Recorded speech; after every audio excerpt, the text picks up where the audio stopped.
computer. Just gonna go live on the YouTube.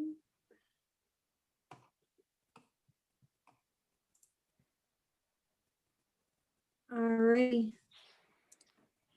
You're all set. Thank you. Good evening. This is a meeting of the Southborough Master Plan Committee, April 7th, 2021. Pursuant to Governor Baker's March 12th, 2020 order suspending certain provisions of the Open Meeting Law, General Laws, Chapter 30A, Section 18, in the Governor's March 15, 2020 order imposing strict limitation on the number of people that may gather in one place, this meeting of the Southborough Master Plan Committee will be conducted via remote participation to the greatest extent possible. Specific information and general guidelines for remote participation by members of the public and/or parties with the right and/or requirement to attend this meeting can be found on the Town of Southborough's website at www.southboroughtown.com. For this meeting, members of the public who wish to watch or participate in the meeting may do so in the following manner by finding the meeting at Southborough's website, www.southboroughtown.com/remote meetings. No in-person attendance by members of the public will be permitted, but every effort will be made to ensure that the public can adequately access the proceedings in real time via technological means. In the event we are unable to do so, despite best efforts, we will post on Southborough's website an audio or video recording, transcript, or other comprehensive record of proceedings as soon as possible after the meeting.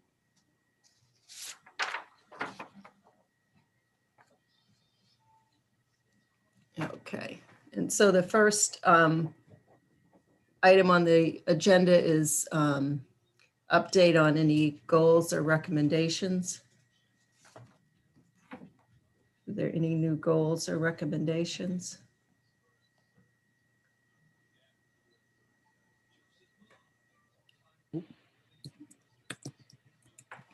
No? Was there something new from open? I got an email from Judith about open space, Karen. Yeah, so there were a few small tweaks. So I'm just trying to pull that up now. Based on feedback, the most recent feedback of the committee. And they primarily were just trying to, focus it a little bit more. Let me just pull that up here.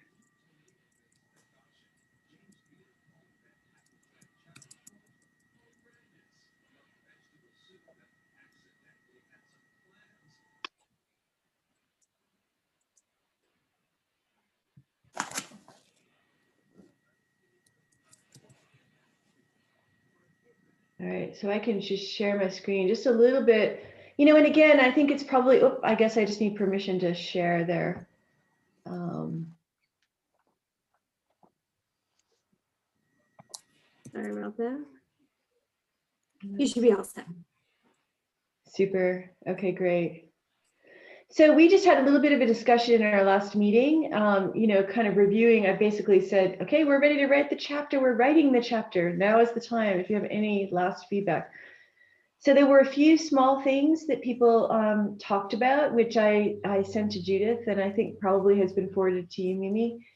So one was just really when we're trying to build in accountability, and we recognize that the Open Space Preservation Commission would be accountable for quite a lot of the goals that are listed here, that just really trying to think about support and resources that are needed for that to happen. And so I think that'll probably be important as we start to look at accountability.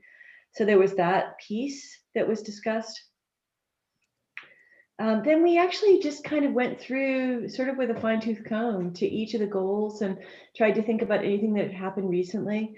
So, we talked about, I'm a dog lover and owner and walker, but we talked about the need for kind of really being more clear about what trails and resources are okay for dogs and pets and what aren't. But then the possibility of a dog park, which actually was listed in one of the other goal areas, but really trying to emphasize that.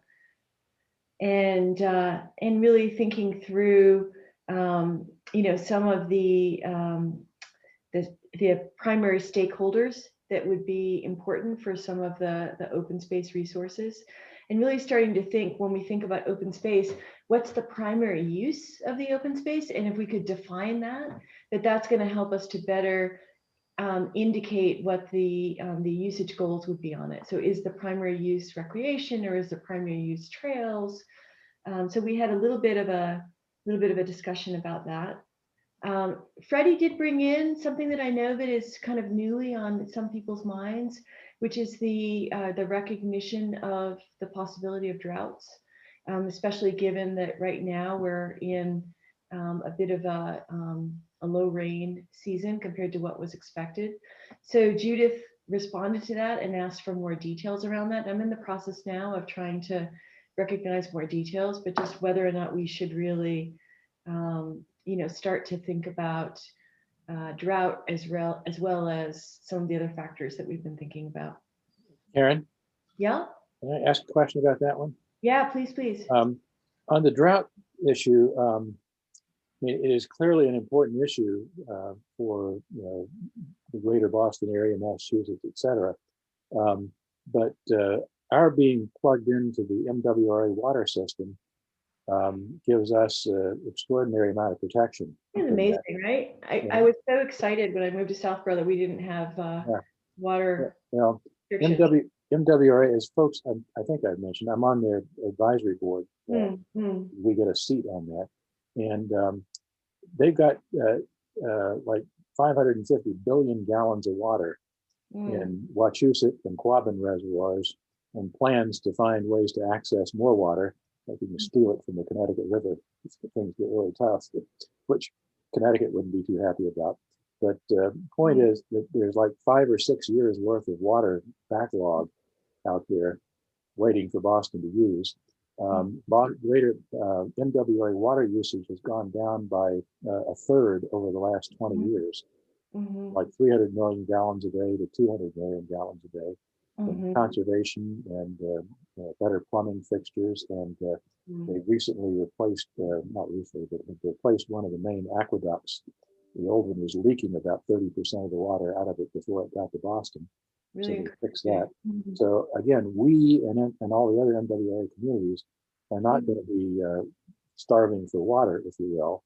Not to say we shouldn't promote conservation. We're not, and we're in a so much better. I really appreciate your point there, Sam. I think we're in so much better of a situation than most communities, west of Boston. But I think the discussion was really around, there has been actually some discussion around the fact that we're going to actually have some of the water restrictions that we haven't had in the past, based on some of the new discussions that are happening. We may, certainly. So it's worth recognizing, I think. Yeah. On the other hand, I don't think we want to create alarm about it. I mean, other towns, I mean, Hudson, for example, has a real problem with this PFAS thing, the poly whatever stuff that's in the water. And their wells have a problem. They don't have access to MWA water. They're going to have to spend a ton of money on fixing that.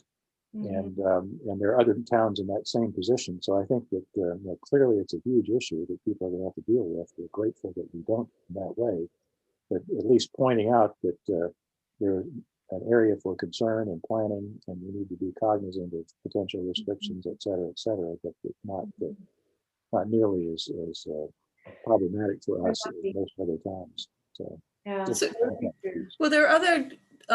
You're right, Sam. So we don't have to worry as much about drinking water, but there are other ramifications from drought, like forest fires, which we've seen this year in spring, which is usually our wet season.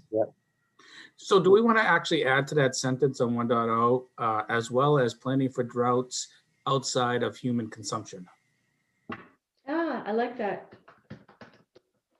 Or planning for the impact of droughts outside of human consumption. Yes. Yeah. I think that addresses right. Addresses it well. Yeah. I like that. And Mimi, we are buying a new tanker truck for the fire department this year, so forest fires are taken care of. Good. That's good. Yeah, and I think our discussion was really around wow, how grateful we are that we're not in the same situation as a lot of our surrounding communities. Right. Let's not be sort of,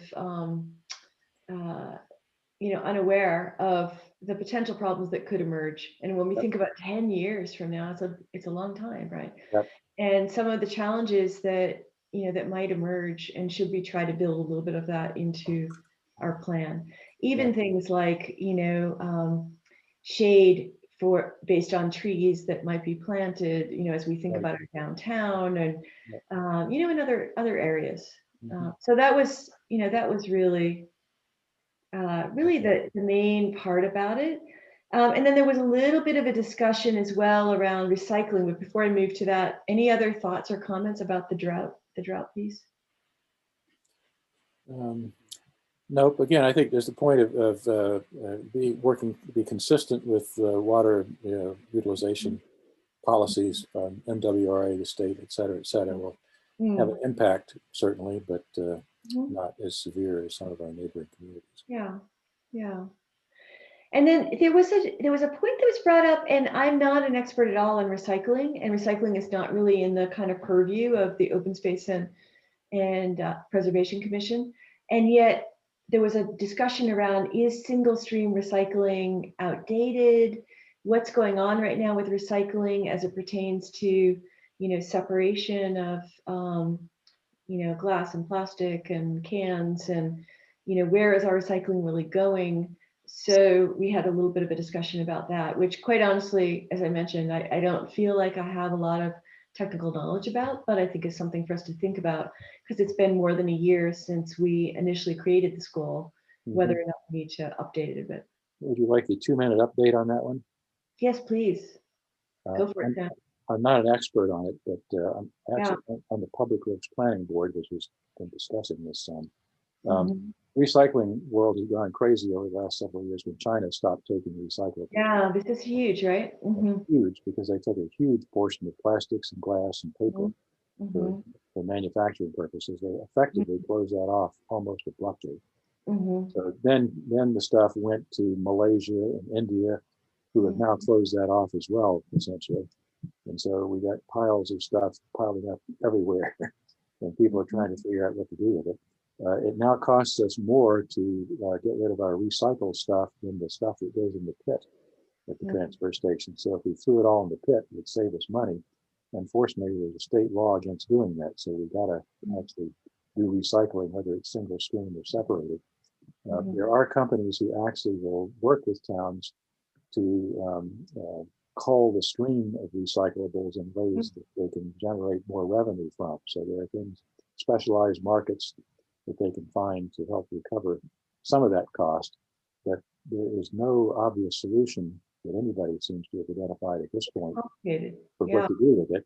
And so, I mean, at this point, it almost doesn't matter whether it's single stream or not. It all winds up in the same stack, which is unfortunate. So again, a big problem that everybody's struggling with. I have no idea what the right answer is at this point, but we certainly need to pay attention to it. Our transfer station costs have gone up this year because we're paying more to get rid of the recycled stuff. But again, I think there's a lot of pressure. A lot of people are actually getting into energy creation out of this stuff. You actually can make it economic if you burn it to create electricity or power or whatever. Difficulty there is that creates a lot of air pollution if you don't invest heavily in the scrubbing technology for the exhaust coming out of the burning process. And so a lot of people don't want to spend that money. So again, no obvious solution. I think it qualifies to go on the radar here as a large and growing problem that the town is going to have to deal with going forward, but is not going to be able to do it alone. So it's discouraging news, but that's sort of where we are. It's discouraging. It is for sure. I know for myself personally, I did a lot of research into kind of who was going to be our trash collector, and we chose Orbis, which I think they do a pretty good job, but they, even they are, I'm unclear about exactly when I put all my stuff in my recycle bin, like, is it really getting recycled? So I think, it's a complicated situation, and it's one that seems to be constantly. So as we think about the master plan, it's never going to be perfect. It's always going to need to be updated, but just starting to think about what's the most current information that we have and how can we build that into the plan.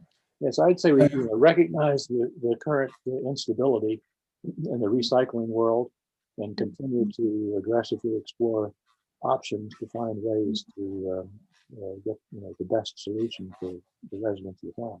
Yeah, I think it's good. Very waffly, but Yeah. that's all we know at this point.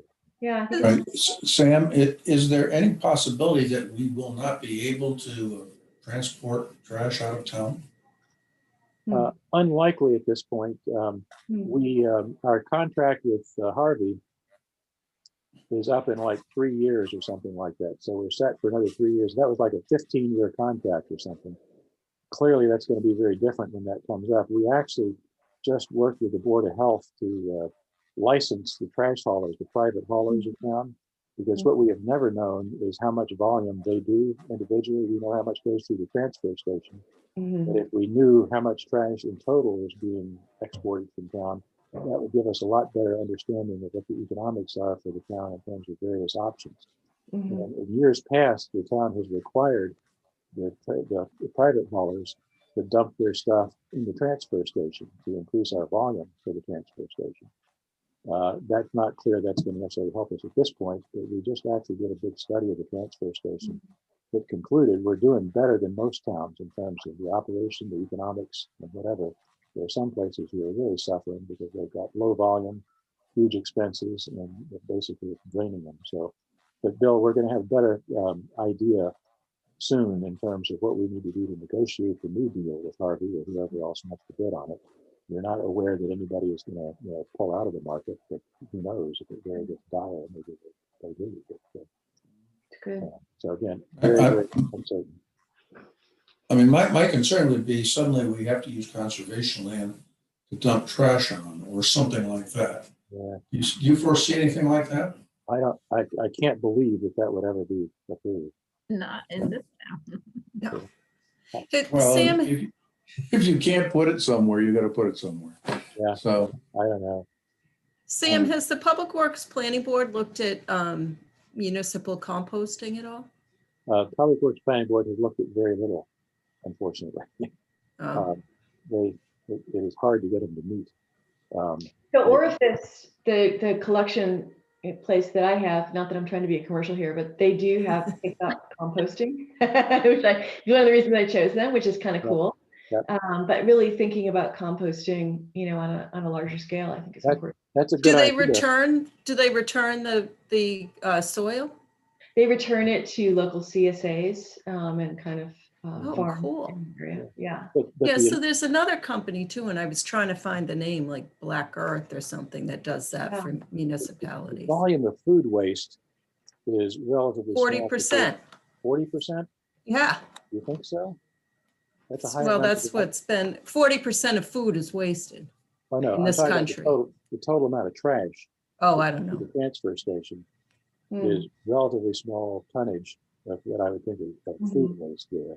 But not that we shouldn't be very focused and try to reduce anything we can there. But I don't think that's where the bulk of the volume comes from. Well, and I don't know if this will happen in Massachusetts or Southborough, but as I think about us trying to be a kind of model community around being green, my daughter is living in Burlington, Vermont, and the whole state of Vermont, composting is mandatory. You have to compost. Yeah. And I love that personally. So I think about, is that in our future in the state of Massachusetts within the next 10 years? I don't know. I mean, I hope so, but Could be. thinking about that as well. Yeah. Mimi, is there any restrictions that would prevent somebody from composting on their own property? I hope not, because I have 2 compost bins on mine. So, other than just I have one on mine. self-management around. Yeah, no, there isn't. Around animals that might get to it or things like that. Program, Yeah. the town could, or somebody could institute a program to initiate composting independent, and that would eliminate at least some flow of trash through the transfer. Exactly. Sure. That could be helpful. That's Well, right. supplying like compost bins. I know I got mine from the Marlboro dump. Right, and I got mine from Southborough and I mean, from Framingham, and I don't believe there's any program has been established here in Southborough No, to initiate it's not. something. It's not. I saw in the Marlboro Police Report, they had reports of missing compost units from their transfer station. I have a receipt from mine Well, from what do you guys think? Do you 20 think years ago. add some element of composting to these goals? I think it's a great idea. I would, yeah, let's do Consider it. it. Yep. Again. Well, I think 2.3 kind of identifies that. It does. It says identify ways to recycle compostable material. It doesn't say what you do with it though, or I don't know if we should be more specific, but it does in general address the issue. Maybe you can just put in reuse of material. And it doesn't really focus on, developing a standardized process in town, which might be something that would be beneficial, just not, it would be more action item. If Or I'm you could channeling put Joyce. parenthetical there, e.g. developing a town system or blah, blah, blah, some other ideas in there potentially. Yeah, that's good. I just added your really great wording there, Kat, but how do the rest of you guys feel about this? Does this seem reasonable to add to that goal? Yeah. Yeah. What does standardized process mean? That's great. That's great. Town-sponsored process or whatever. Okay, well, maybe that may. Yeah, I like maybe- town-sponsored process. It gets a little bit more teeth to it.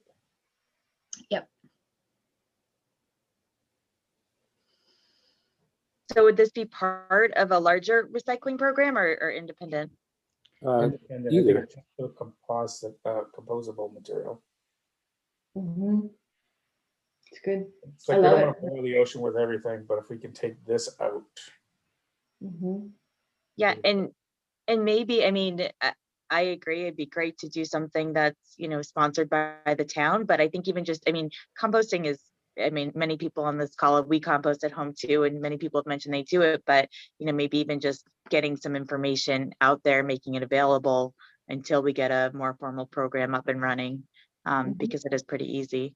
Education and outreach. Yeah. Yeah, Great. I would consider that part of it.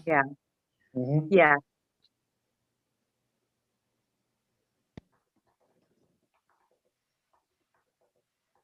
Does that look okay to you guys? Yeah, that's great. Yeah. Or maybe, do we need standardized, just town-sponsored? That's good. Okay. Good. Good. And then the last piece was just when it comes to rain collection, loved it. But thought maybe we're really starting to focus on, kind of town-owned property as well with things like native plants and pollinators. So maybe developing a rain collection system on town-owned properties as well to supplement the goal that related to rain barrels and rain collection. Now, the only thing about that, and this is just, I won't waste a lot of time. That's nice. Okay, we collect the water, then what? I was thinking maybe on town-owned property, we have, I don't know if there's a technical word for it, like a dry well, where all the water goes into the ground, so it, recharges the, aquifers and stuff like that. Versus a collection, it's more of a discharge back into That's good. the Yeah. or the Do aquifers. you recommend a kind of rewording of that then? Yeah, I don't want to collect it. I want to direct it to the, Recycle to the aquifer? yeah. Actually, but if you think of Breakneck Hill, and if we collected rainwater there, which is, we need a lot of water there. They need a lot of water to use on the pollinator gardens and Well, stuff. not as much because you have native plants, right? You don't need as much water. Well, But yeah, you're last right. summer was spent all summer, you remember Freddie's request every Yeah. few days, who can run water up the hill, Mhm, and it's a hill. So mhm. anyway, that would be one opportunity where installing a rain barrel would be useful for property. In addition to what you're saying, Tom. So there's two scenarios. One is where you actually could use it for your gardens, and the other is replenishing the. Right, and the community garden is there too. Yeah, that's great. Though they'll always need water there. Yeah, I was thinking more of the rooftop gutters, but I was not even thinking of what you said, Kat. Yeah. I agree with both of those. I was thinking, we get the waters going down the gutters instead of going down the streets into the catch basins. Let's discharge it into the aquifers. But I like, especially what you were saying, some kind of rain collection storage on places like Breakneck. And I would like them to look like a tree or a bush rather than a big plastic thing out there. Yeah. Well, Our current stormwater bylaw actually encourages that, Tom, because for people who are building now, they've got to contain the stormwater on their property, which involves things like rain gardens and dry wells and so forth, to not let that rainwater run out onto public streets, other neighbors' properties, et cetera. But there are certainly many, many properties in town that were built before those bylaws became effective. So if there were some, again, way to encourage people to think about, recycling rainwater as opposed to running it down your driveway into the street, I don't quite know how you do that other than education and encouragement, but that could, Yeah, that's again, great. save a Well, fair amount of water. there's tons of conservation land in Southborough, and I'll wager that I can find only a very few that actually have ponds that collect the water and recharge it into the aquifer. So one of the simplest ways to address this particular problem, at least on conservation property that towns own, is just to do a little bit of backhoeing and create ponds, as they do down here on Beals Preserve. We did that, or actually Paul, the previous owner of that particular property did it, and he's created a pond there, which provides exactly the functions that we're talking about here. The vernal pool construction project. I'm sorry? I didn't hear that. I'm sorry. Vernal pool construction project. Or something like that, yeah. And it promotes various wildlife and other types of activities if the ponds are constructed there. And under those circumstances, conservation or whoever could actually initiate those processes themselves and ask for money to make that happen. It's not even a question of going to the population as a whole and trying to coerce them into doing things. That's good. Interesting. Good. Maybe we could arrange for you to borrow Karen Galligan's backhoe some night. Karen Galligan's backhoe has already taken out my garden in front of the house, so. Well, she owes you one then. Yes. Wow. Well, I don't want to monopolize too much time in terms of the meeting, but I just wanted to share some of these. I think those are the most important changes. Some of these others were really just small wordsmithing kinds of things. And there was one other addition, which was pursue a town bylaw requiring the use of native plants and not allowing chemicals related to lawns and insect spraying. So that was the one other addition that wasn't just wordsmithing. So just to clarify, the bylaw requiring the use of native plants for whom? Sorry, for public spaces, Oh, okay, got it. for Southborough spaces. Not we have no control over what people do in their own yards.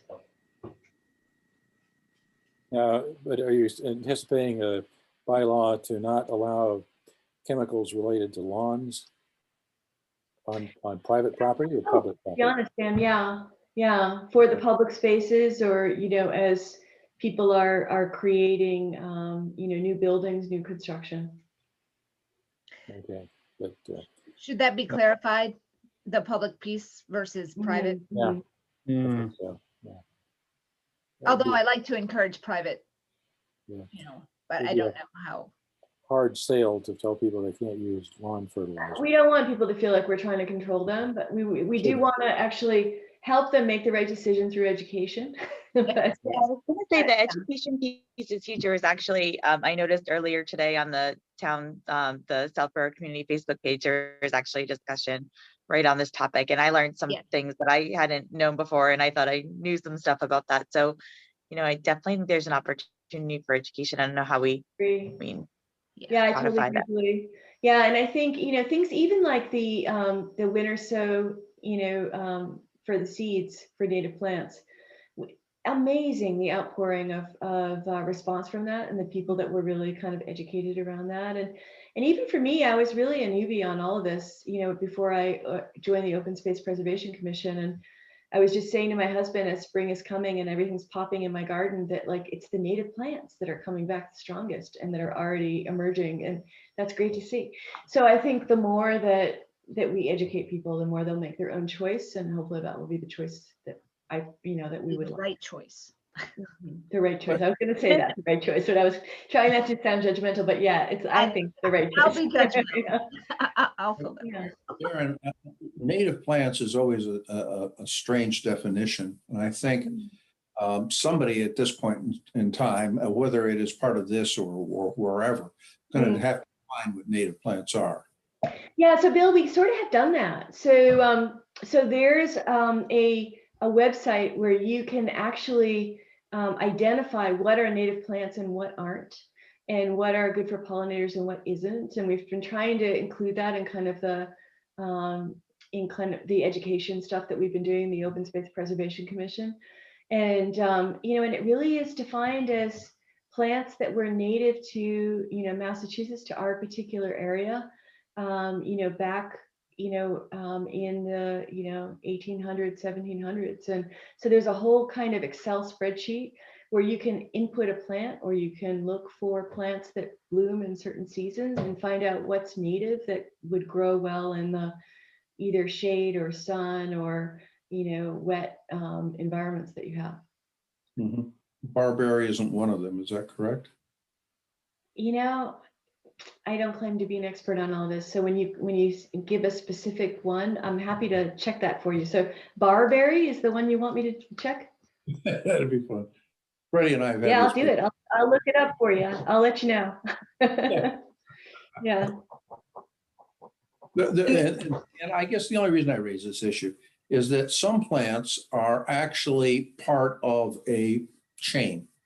So if in fact you want, if you want ticks, for example, then something like barberry or a seed-bearing plant is great for promoting ticks via the animals that eat off the barberry or other types of things of that nature, such as mice, which then pass it on to the deer, and the deer ticks, and now you get disease associated with deer ticks. So sure, yeah. Be careful about the grand scheme of things when we promote just pollinators.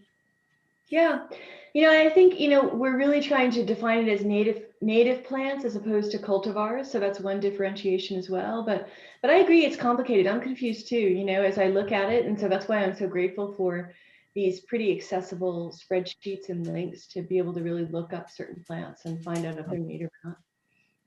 All right, I just putting something in a 10-year plan when in fact it will have other consequences, maybe foreseeable consequences. I'm just a little concerned about that. That's all. So you're worried that putting native plants in a plan that could have bad consequences in the future? No, it's not native plants that I'm so much worried about is what is a native plant. And I think people have to understand how to determine what that is. I agree. And I think that's really part of, we do have a section in the goals around education.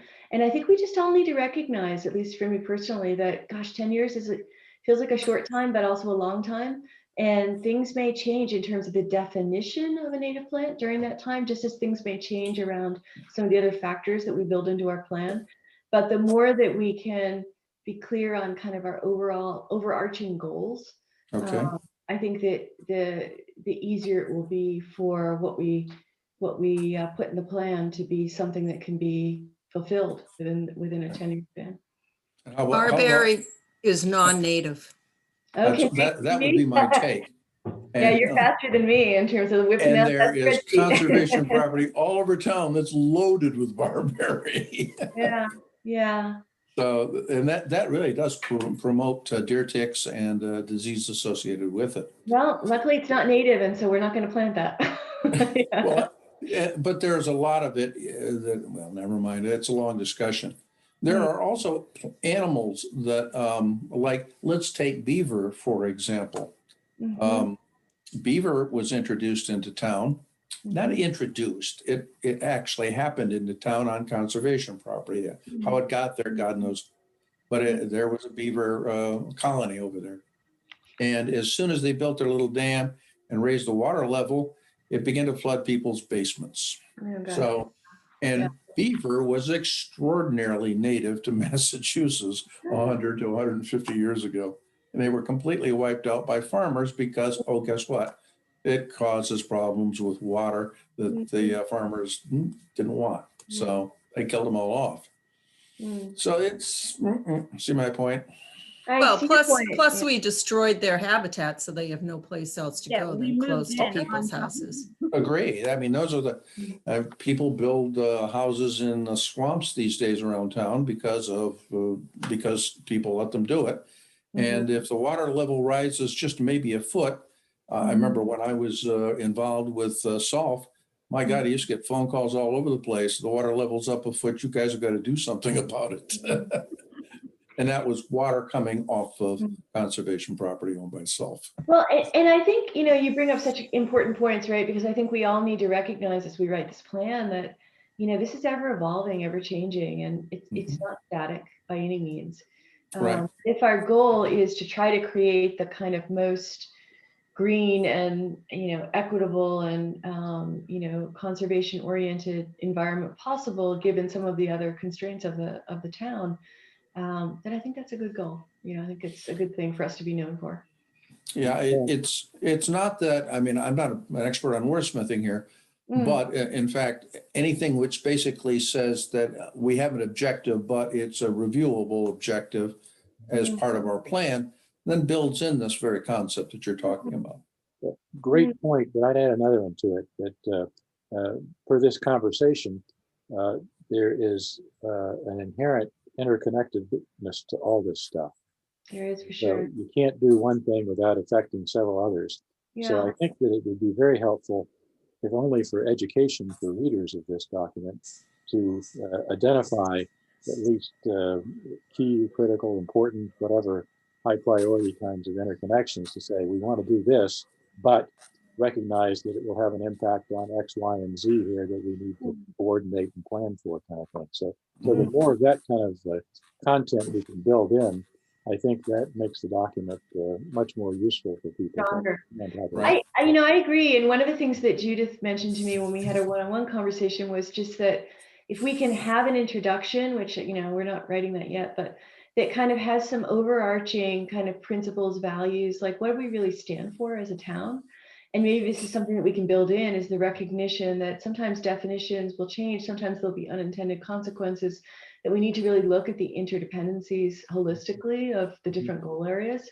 Yep. And make some statements around what those are. I think, that will make the plan more flexible in a way that it can stand the test of time for the next 10 years. And one thing I've done in other projects, not for something like this necessarily, but once you sort of get the basic structure and the goals and recommendations outlined, you can put together a matrix and have the list of recommendations down to one side and across the top as well, and go through and mark where things are connected. I like that idea, Sam. Yeah. These are connected, and not that there's an easy solution, but this particular goal also has a connection to these 14 others over here. So you get a sense of that interdependency stuff, not that again it's a solution to the problem, but at least it makes you aware of how the overall structure fits. And I don't think that's something that we ought to do for the plan document necessarily, but it might be an interesting exercise at some point. I think it would be really good. I think it would be So really all this good. stuff And works together. I think that's less about the individual goals within, open space and rec and trails, Oh, yes. Yep. and more about the kind of big picture of Overall, reduction or what we're doing around implementation. Yeah. exactly. Yeah. So those Thank you, were Karen. the things that we talked about. Yeah. I didn't think that would take quite that long, but it's Good a really conversation. I'm so Yeah. happy that there's so much passion around this topic, which I'm also passionate about. So, And I should point out that our current landscaping bylaw encourages the use of native I plants. love that. So Yeah. it's not like far afield that it's Right. not a foreign concept, because we certainly push it on the planning board. Yeah, that's great. That's great. And I will also say that, I did have a text interaction today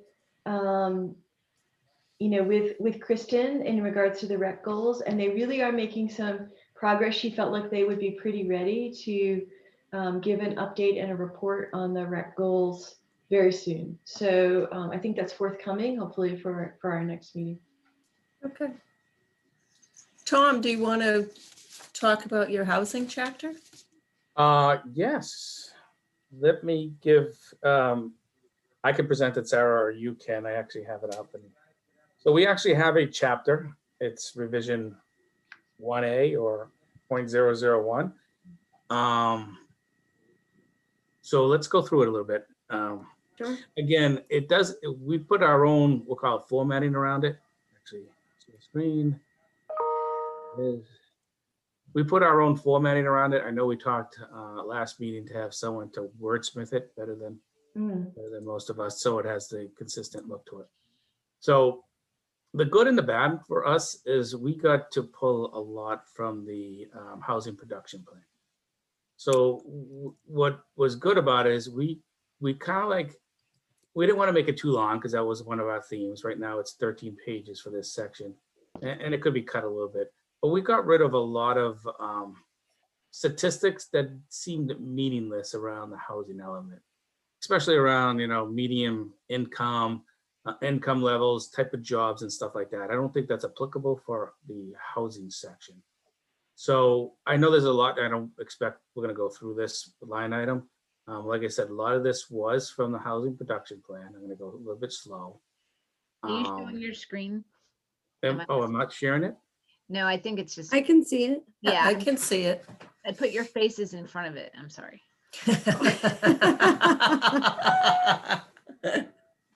Well, thank you, Kat. And like I said, it is a lot from that. So not that we regurgitated, we did pay, the Shopsy did pay for this. There's a lot of great information, so there was no reason why not to reuse some of it. Yeah, we just kind of tweak the narrative to, you know, to kind of give it a little bit more of a general overview rather than specifically related to, you know, affordable housing production, but just housing production in general. Yes, thank you for that. So Sarah and I made sure that despite of this is not for affordable housing, this is housing, like she said. So we got rid of some of the stuff that was too specific to affordable housing. We could share this out to the group afterwards if you want to go through it. But like I said, I'm going to go a little bit quickly because this is in the housing production plan. Everybody's more than welcome to review it. This is, we'll call it, this is really now the newest section. So one of the things, we did the outline that Judith shared with us. We have the introduction. And one of the stuff was housing action. You know, what did we do since the 2008 master plan? So housing actions since the 2008 master plan. So we cut and pasted, when I say we, Sarah, cut and pasted a lot of the goals that was in the 2008 plan. And what we also did is we also then from here, a lot of them, these are very generic, but we also felt it important to what do we do for approved housing subdivisions from the 2008 master plan to 2020? So we listed all the major developments in town, approved housing developments. We also, number of units. So we got a little bit more statistics into it. We also listed the individual affordable housing because that is a component of housing. And did we have one? I thought we had one with the approved housing and the in progress subdivision. So they're not. So I have to still add that in progress section to this. So just to let everybody know, down here will be in progress. So these are not approved or anything. These are nothing. It could be paper roads or whatever, but we felt that since it has been going through the process in the last, 12 years, it was important to just to list them. This is, again, this is fact stuff. This makes an easy way to find out what we've been doing in the town for housing. We listed all our affordable housing stock. This dictates the 40B. Yeah, so I'm sorry to interrupt. Nope. For the affordable housing stock, what I did was actually I went through the subsidized housing inventory and I took only the units that are actually affordable and put them in this particular table. Because if you know anything about the subsidized housing inventory, if a property has 25% of their units set as affordable, then the town can count all of those units toward their SHI goals, which is great for the town, but it doesn't necessarily fully reflect exactly how many affordable units are in town. So I pulled out, the ones that were affordable. Madison Place, for example, obviously a much larger development, but there's only 42 actual affordable units. No, that's just for rental projects, isn't it, Sarah? No, ownership. Oh, too. no, this is rental and Ownership. ownership. No, but I Yes. mean, so ownership projects, if you have 25% affordable, the whole project counts No, on the No, inventory? Just rental, sorry. Oh, yeah, okay. Sorry, I was Okay. confused about the question. Okay, All right. sorry. Hey, Sarah, can I ask a question about this? Sure. And Tom, one of the things that I actually have found interesting in the past when I've had to dig into it is to actually see what DHCD's record is of the subsidized housing inventory numbers and how that compares to the 10% threshold. I may have missed it as you scroll through it. If that's not in there, I No, think that might be an interesting thing to include. Sure. So here's what it is, and have Yep. a little explanation that this Sure. isn't all affordable, and here's some footnotes that say here are the differences.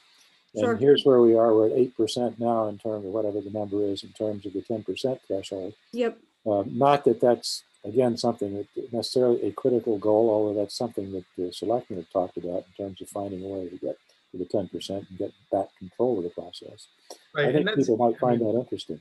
we could definitely put that in because we do track that. I don't know if it's you, Sarah, or Katrina tracks that to a Yeah. T. Planning board has Yeah. that data. Yeah. Yeah, I have it actually. Again, this kind of smaller, more consolidated list came from that larger list. So I can just include the larger list and a note about the subsidized housing inventory in general and where the town is towards that goal. I think Yeah. it's like 8.3 8 something. Yeah. something percent. So like 60 shy or something. But again, yeah. seems to, I get that question surprisingly frequently from people about where are we in that process. And I think having that documented here and maybe a little bit of context to say, the 2030 census will increase the threshold by some amount. So if we're, thinking about leading the target with that, one ought to think about X units to be able to hit the 10% threshold for the future. All right. So I mean, that's definitely doable. And we'll put some verbiage around, like I said, this is currently as counted by the state, and also put down the percentage will change after the 2030 census. Yes, the threshold will actually go up, so the number of units that we need will go, from 60 to, 70 or, I don't know the exact Yeah, number. not But hugely it will- probably, but it will some. definitely go up by a fair amount, or at least that's what the consultants who wrote the HPP had anticipated. Yeah. Again, so going back to this section, this is from Judith's outline, what has happened since the 2008 master plan. Reset their goals, gave, again, statistics, approved housing, I don't know if we want to say major or just housing developments right here. Individual affordable stock, and then we will also add your suggestion, Sam, is how the state counts for 40B and put some verbiage around that. Anything else you want to put in the housing stock statistics for the last 12 years? Do we have any data on affordability across the town? I don't know if Actually, this. Up here. Well, wait, oh yeah, that's from the assessors. And then the next one down is actually I think it's a really interesting graphic because it shows the price of the housing stock and how it's increased over time. So what are the government thresholds? I didn't read that as it went by first. Yeah.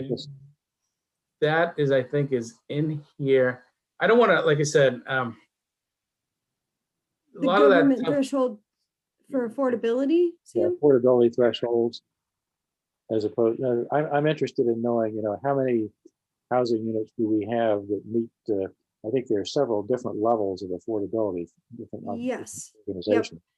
So how many do Um, we have for the most common ones of those? I think is an interesting number, but if it's hard to calculate. It's not- we Yeah. might be able to kind of take a look at the existing stock, in relationship to affordability but threshold. that's such a moving target. With today's market, it's crazy. Yeah, Houses go for sale and get sold in 2 days. So even if we say it's affordable today and it gets listed, I don't know, I'm gonna make this up, for 500,000, by the time it's sold, it could be like 575. yeah, Yeah. yeah, good point. It's tough to pin that down. There is a lot of statistics, and I can't Tom, if find you scroll down, Is down it the also opposite way, this way. yep, there's one, and I think it might maybe speak to some of what you're looking for, Sam. Oh, right And here. it's kind of interesting. This one here. So this is talking about the average value of the home by year built, so it's kind of drawing a correlation between, when the stock was built and how much it is consistently kind of selling for, and so 35% of the stock was built between 1980 and 1999. And, those homes on average are about $755,000. So, Mhm. that kind of gives you you know, an idea of what the earning potential would need to be for someone to actually purchase Yeah. that Does home. this tell us that houses built during 1940, 1959 were poorly built, so they're worth less? than- No, smaller, more reasonable. Well, the earlier Correct. ones though got to be smaller That's too, what right? it Before is. 1900 and before More 1950. affordable. More affordable. I grew up in a neighborhood that had a lot of ranches, your traditional 3-bedroom ranches and stuff like that. Me too. And now those are very desirable where I grew up. Everybody's buying them because they want to downsize to a 3-bedroom ranch on a small lot. So, this was also, again, post-war baby boom. Yeah. Affordable housing for, people returning from war. So that's why you see, I won't say that they're cheaply built. I don't think that's adequate to say, but I think they're just smaller and more modest during that time period. Mhm. I agree. It is interesting though, Southborough really has a fairly new housing stock. When you look at it in relationship to, other communities across the Commonwealth. I mean, the fact that 35% was built between 1980 and 1999 is a large portion, much more than, again, a lot of other You communities. can even say from 1980 to present, almost half the housing in Southborough. Right. If you loop That's- in, yeah. Mhm. Well, I think there was something like 50 new subdivisions between, in the 90s. Yeah. Yes. And that was a big population boom too in the 90s. Yeah, I think we almost doubled our population in that 10 years. Well, this dictates it right here. Look at how much 35% of our whole housing stock was built. I'm glad I wasn't on the planning board then. Busy. Let's continue with the flow of the document and we can go back and ask questions. Sorry for interrupting. No, that's fine. So again, what has happened to 2008, our developments, and we're going to add in here. Another thing is active organizations.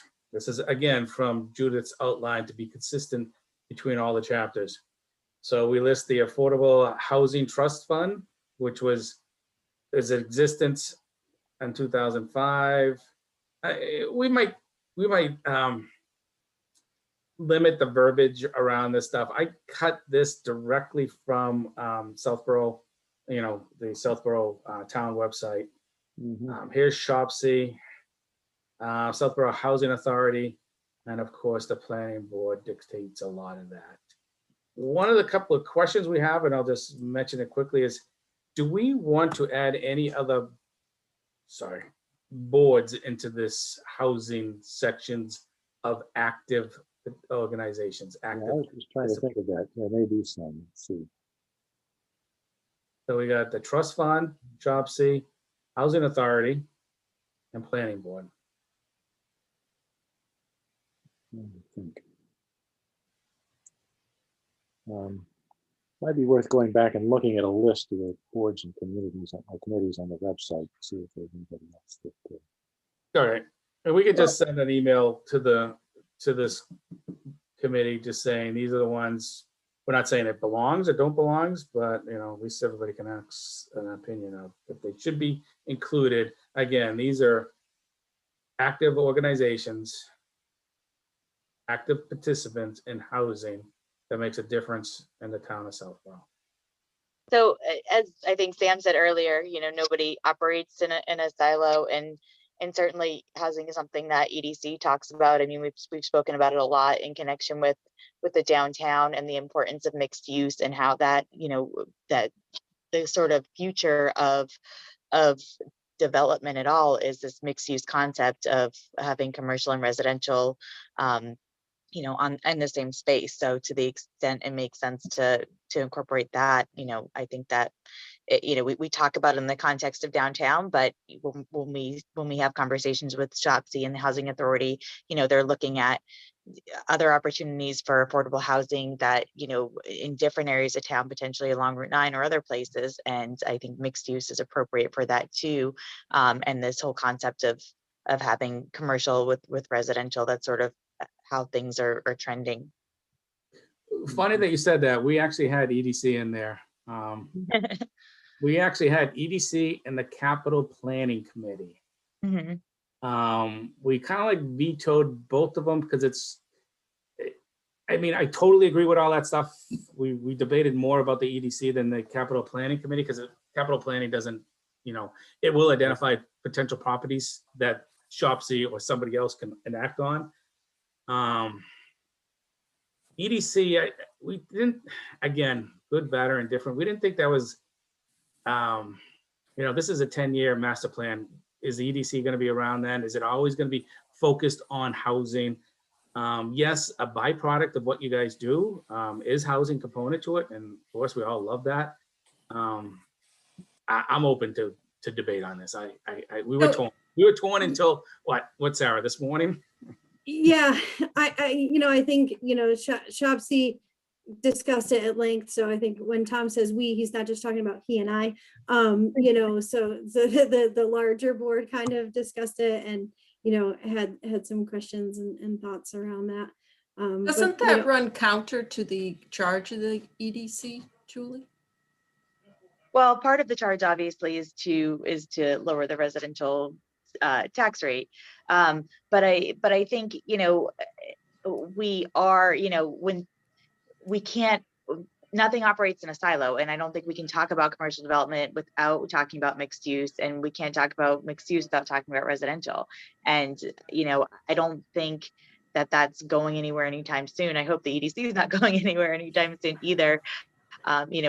More and more cities and towns, and from the state level on down, are looking to have more formalized economic development boards and committees that sort of help make sure that development is done in a way that's responsible and guided, as opposed to just sort of happening without having a board or committee or and obviously planning board is involved with that too. But so I don't think EDC is going anywhere. And again, it's up to you. I don't feel super strongly about it. I understand, why you had that conversation and why it wasn't, necessarily this is definitely it. So it's not that I feel super strongly one way or the other about it, but I don't think that either of those operate completely in a silo. So, again, that's just my thoughts on it.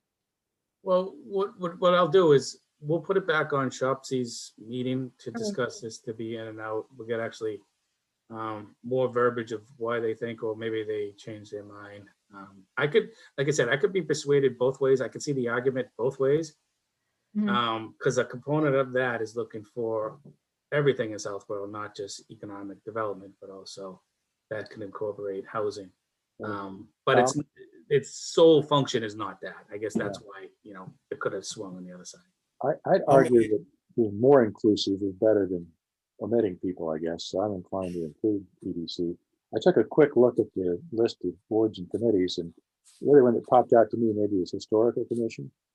I mean, they are not creating new housing, but they're certainly interested in housing from a historical perspective. Again, not as direct a connection, but maybe a role. Right.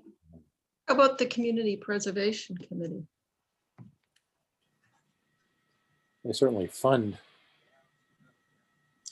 things. Yeah, CPC funds the trust that enacts SHOPC to enact on housing, affordable housing. So, I mean, I guess where do you stop it? Right, exactly. I hate to throw a hand grenade here, but conservation plays a role here too.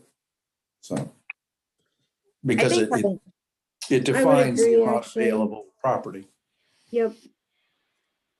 I didn't really think about it at first, but I definitely agree with that.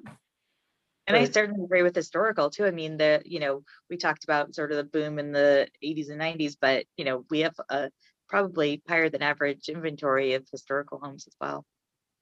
Mm, And again, my bias is to be more inclusive than exclusive here. So I don't think it hurts to have people who are not maybe full-time devoted to it, but recognize that there are appropriate connections. Okay, sure. I got no problem with that. Like I said, I don't have no horse to ride on this. Me either. And we will discuss that. So one of the things we're going to look into, I just want to summarize for my notes: EDC, historical, and conservation. Am I Sure. missing anyone that we should be inclusive? I don't think so. Okay.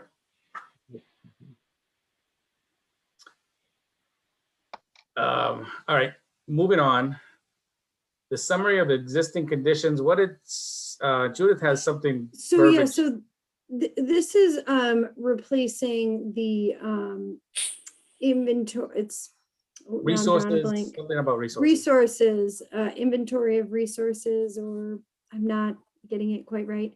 But the way that you look at housing, there's not a lot of resources, so to speak, within the community, but there are existing conditions and there actually are barriers that have absolutely been identified that need to be taken down in order to create more housing. So we figured that is a better fit to kind of talk about what's happening now and what the barriers are and what really needs to be done to break down those barriers. So we won't, like I said, thank you, Sarah. So we, like mixed use limitations. Again, that's why we went to existing conditions, and we have some limitations. That's an ugly picture of the backside of the Andrea, but we have, this is again current state of affairs. I mean, there's a lot of moving pieces that are going on today. By the time this report goes out, a lot of stuff could be, removed because there's no longer a barrier. But as it sits today, we have mixed use limitations, accessory apartment limitations, and then the other verbiage above. Again, this was all identified in the housing production plan also. Mm-hmm. Do we have to include the unattractive picture? Not necessarily, no. No, we can make it less ugly. Painted. Raise your hands. That's what it looks Who actually like. went to the Andrea during its time? Oh, I've been there. Sam, not you? That was defunct when I got here, I think. Good heavens. Oh, a newbie. Yeah, what a kid. Jeez, I have to have lived here for 300 years just to be a real county. that's about it. So here's the housing goals. We reformatted again. Don't look too much into the formatting of this Word doc. It's going to be flowed when the whole master plan is done. But here's the master goals. Again, these were reviewed many times before. It's just in a slightly different format. The thing in red right now, this came from SHOPC, is can we have another goal to increase moderate? We don't want to increase affordable, let's stop talking about affordable. Let's talk about moderate, again, a goal to be able to increase moderate. Moderate could be your, 1,200, 1,500, 1,800 square foot houses versus the 3,000 and 4,000 square foot houses. So could we have a housing goal to increase moderate? As you know, from the 1940s to 55, I consider those more moderate housing that happened in town. So one of the asks of Shopsy was to add this as a goal. So Tom, And Hmm. go ahead, Sam. I would say, to me, that issue is embedded in the diversity goal. I mean, I think of diversity as having several dimensions in terms of cost, style, size, and maybe other things as well. And it seems to me a good goal is to increase diversity of housing along a variety of dimensions and fold that into one goal, recognizing that it has a number of different components to it versus separating it out. That's the way I tend to think of it. But again, I defer to you guys to figure out the right way. So Sarah, what were you gonna say? Oh, I just was gonna say, to Sam's point in regards to income thresholds, moderate, for anybody who's not familiar, is typically 80% of the AMI.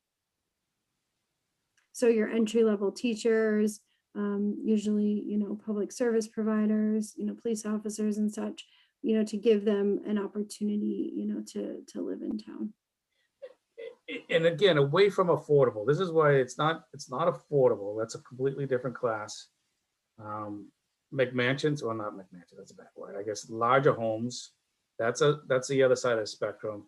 But if you look at the inventory of Southborough, that middle ground, besides in the 1940s, was it 59? That's when they built a lot of them. But after that, they really didn't too much. They didn't do a lot of building around the moderate. And again, this is just a goal. One of the things down here is how do you measure this goal? Where's the, we were going to mention the aggregated gross income, AGI, I think it was. Yes, AMI, AMI, sorry. area median income. That just got cut off. So we got any goal, we have to measure a goal. So one of the things we're going to do is how do you measure moderate affordable housing? And the ways we thought is to make it based off of a state index, and that was the AMI. Yeah, I've heard a lot of different discussions around town about, developers, being incentivized to kind of make their money back and, being concerned with providing really deep subsidies, talking about 30% AMI or 50% AMI. But, 80% is definitely still an opportunity for a developer to make their money back. And it's also an opportunity to allow, again, folks who are in some entry-level positions in town, to live in town. Any comments around the moderate stuff that was added to, again, everything else in black we discussed many times over at this forum. This was the new ones. Anything in red right here was newly added by Shopsy at our last meeting. I think it's a great idea and a worthy goal. I think that, isn't that considered workforce housing? Isn't that the buzzword? Yeah. Workforce housing. You can call it workforce housing, yes. Yeah, but the issue is how to incentivize developers so that it stays within that, 80%. Because we have duplexes like over 55 duplexes that, are $700,000, and that's definitely Or Yeah. more. or more. Again, this is a goal. It's more like, I won't say socialize the idea, and maybe something will stick. Yeah. You're right, Mimi. It's like, how do we make people do something like that? If we actually have it in here, maybe a developer would like, hey, I can put 50 houses in this area and have smaller lots and maybe a 1,700 square foot house versus 20 big houses, and the economics worked out fine for me because I read this thing that, hey, there's a need for more moderate affordable housing. Wishful thinking, maybe. Right, so. No, good idea. Well, and I think to Tom's point, a lot of times when people, who are not understanding of affordable housing, hear affordable housing, they think of tenement housing, they think of, very low income individuals, and that doesn't necessarily mean, affordable in terms of what we're talking about. So I think that there's a general kind of education, that could happen, throughout the town so that people could get behind and really understand who they're housing. I mean, people like me, like I could not afford to ever buy a house in Southborough. But I work for the town. I like it a lot. I think it's a great community. But there's a reason why I, ended up kind of much further west. That's an understatement. You should add to that, Sarah. You do own a lakefront property. I do own a lakefront property. I'm fortunate. So this was reviewed by Shopsy. In red is the addition stuff. We'll change them in black. Sarah and I will work on how to measure the moderate affordable. We're probably going to revise this thing, go over it, several more times, and then have Shopsy go over it again. Probably have this all, what I just described, probably before our next meeting. So it has been posted on the shared drive, so anyone can take a look at it if they want. I don't know if the latest, I did not put the latest up there. Did you, Sarah? I think Judith put something. No, I can put the latest Okay. and greatest. Yeah, It's ever evolving. it evolves almost, I won't say daily, but we all go in, if we have an hour or something, we do. Little piece by piece. But yeah, this version will be up, if not tonight, first thing tomorrow morning for everyone's review. Any questions on, again, we respected Judith's outline. So every chapter will be kind of consistent. We did have that one change of that section to the existing conditions versus resource availability. Any questions, any things we should change on it? I wish Judith was here so she could critique it a little bit. Your wish is granted. Well, put power, Tom. Put Magic. Wish for power, money, fame, This is good. on a goal. My ears were burning. Shall receive. Well done, Tom. Yeah, sorry I'm late, guys. I just spent 2.5 hours learning how to write effective wetland protection conditions. Time. This is so much more exciting. Oh, come on, that's very exciting. Yes. Sorry, did you have a question, Tom? I'm not yapping on here. What we did is just to, we won't go through all the stuff we discussed. We can, look at it in the notes and stuff. But we took your outline and we made our chapter to flow from that outline. So in the outline, we have introduction. This is the outline that was discussed in, 2 or 3 meetings ago. We have the introduction section. This is, again, then we have what has happened since the 2008 master plan. We have active organizations. Again, this is from the outline. We changed this to summary of existing conditions versus resources available, I think it was, something like that. That's more applicable to this section, yeah. Yeah, and then the last one was our goals. Perfect. And recommendations. So this is from the, if I could pull up that, I don't know if Sarah, if you have the outline email that we're all striving to go through with the chapter. I think I can take it. No, this is great. I mean, was the original one that I had drafted, and then Karen and Kat and Yes. Kristen had suggested some updates to it. I think this is great. Yeah, I think this is really consistent with what I covered in the last meeting that was kind of just building on Judith's outline. I think it's very good. So that's what we tried to do on this. And those are the, like I said, don't look at our formatting. We kind of like just formatted in this chapter by itself. I know the whole document will be formatted together to have the same look and feel, but we wanted to break it down into those sections. Cool. Good work. Yeah, really good work. Nice job. Thanks. And did you go, just a question, I don't know if you talked already about getting some of the data, the charts and, graphs and things, maps updated. Have you managed to find or We get haven't talked updated about that. data? Sorry? We didn't discuss that yet. Oh, okay. But Sarah, Tom, have you got? So, Have you so pre- since, since a lot of the material has been pulled from the HPP, which was just finished last year, our data is pretty up to date, Yes. again, barring information from like the newest 2020 census, it has, the most current ACS data. Yeah. That's posted. And we're not at the going to get that realistically this year, so. Probably not, and so, I mean, again, there may be a new ACS out, that's like slightly more current. But, I don't know that it would make a significant impact, on this section. Again, just since the material is coming from the HPP that was just finalized. And a couple of the tables are actually from the assessor's office directly. So those are, again, up to date, as far as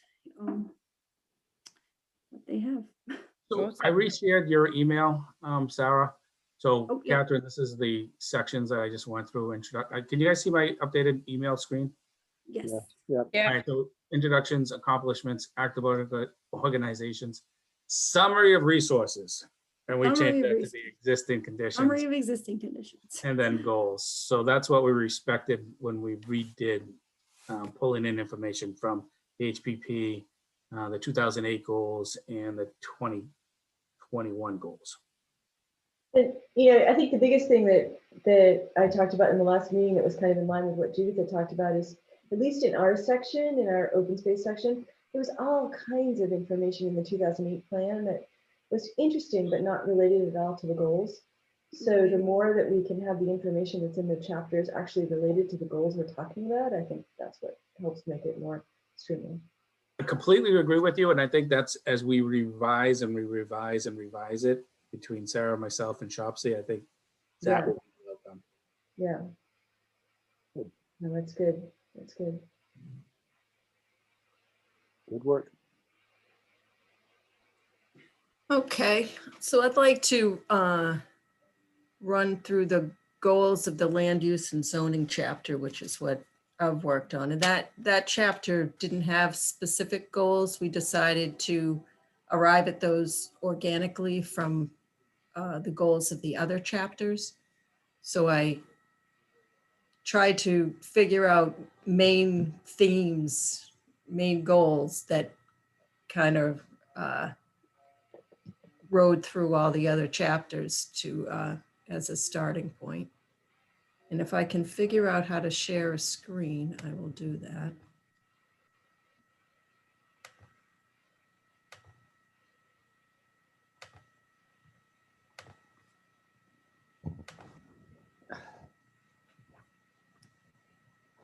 If you clicked on that green center button. there we at the go. bottom, This is my first time. Is Ta-da! it there? There you go. Yeah, You did a good job. good. All right, so as Karen said, there's just so much blah, blah, blah. So I started editing there and then just went to the goals.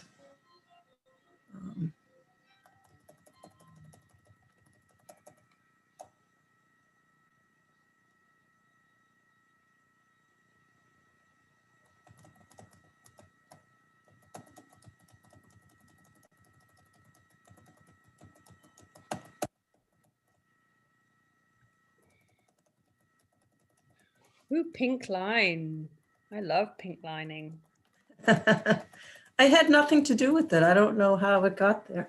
Really?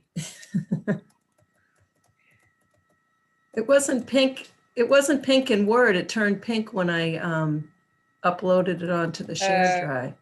Yeah. So these, I think I think the Google color schemes are completely different to Word or Microsoft, but I like pink jacket. so these were the goals. So did I miss the? So the first goal I have is enhance connectivity through town or within town. Because sidewalks appear in almost every section. The talk about like last mile from the train station, walking trails, cycling trails. So I think that kind of encompassed all of that. Create strategies to offer more diversity in housing. Strengthen sustainability of local business and commercial districts and villages. And establish strategies for energy conservation, carbon footprint reduction, and climate change resiliency. So those are the 4 basic land use and zoning goals that I came up with. What are the thoughts on those? Those are good ones. I just haven't really thought about which ones did you think about and reject? Well, so the ones that so the things that have pink lines in them were the goals from the last plan. Right. But were there other new ones that you considered and decided not to include, or? Probably. But Well, those ones you just scroll by, those are the ones you excluded, right? Well, the old ones. Yeah, Yeah. I think it is, if you scroll up a little bit. Yeah, these completely got rid of, right? Yeah. So I just started with 4. And then under those, like the first goal would be to enhance connectivity. And then I started putting the goals from other sections, like in the transportation, which we called something different, called this accessibility, or in that chapter, one of the goals was to develop a plan to improve safety, accessibility, convenience of transportation, transit services for residents and businesses. And then these are the goals from the other chapters that fit into that connectivity goal. Mm-hmm.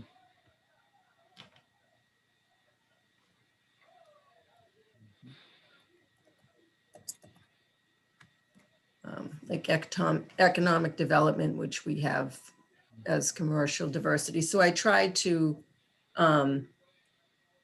feed them back to the main structure of the master plan that the state wants to see. So they have certain chapters that they require. Yep. So transportation, we called something different, and I can't think of the name of it right now. Oh, I have it right here. Accessibility and connectivity, which I think would fit under the transportation chapter, which is that the state is looking for. And there were several things about sidewalks and trail networks in there. In economic development, which Yeah, we because I had. know also we had originally had trails and pedestrian and bike access as part of the downtown section, but then we took it out thinking it'd be, it probably fit, and because that traversed so many other categories as well. So, but I don't want I want to say this correctly. I don't want the downtown connectivity piece to get lost in the shuffle, because I think that, even though it's part of the larger connectivity, I think, if we're going to be trying to encourage, a revitalization of the downtown, the connectivity piece for downtown specifically is pretty important, because it would be great to have people be able to access it in different ways. Yeah, definitely. So I went through all the goals for all the chapters, trying to find things that would fit into this land use and zoning chapter. And sidewalks, trails, bike trails are like Yep, over everywhere. and over and over Yep. again. So I think that's like a huge goal. When we do our introduction, I would think that would be something that would shine through as being in there. And like recreation had a multi-use trail, sidewalk systems, Mhm. and a multi-use community center. So connectivity, not just cars and pedestrians and cyclists, but people also. Hey, Mimi, Yes. can I interrupt for 1 second? I apologize. I just got a message about something I need to go take care of. So I'm going to have to sign off. So I apologize Oh. profusely. I will watch the rest of the meeting. And I approve the minutes when they come up. You have my proxy to vote on that when they arrive. And I promise I will be ready to do my chapter next time. So Okay. sorry to all. I Sam, you're apologize. right. Yeah, yeah. I've got to go take care of something else here. So keep up the good work. Thanks. Okay, bye, Sam. Good night.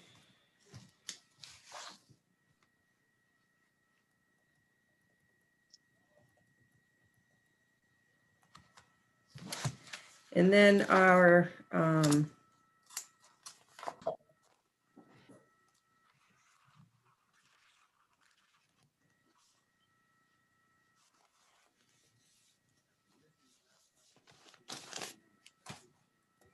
so then the next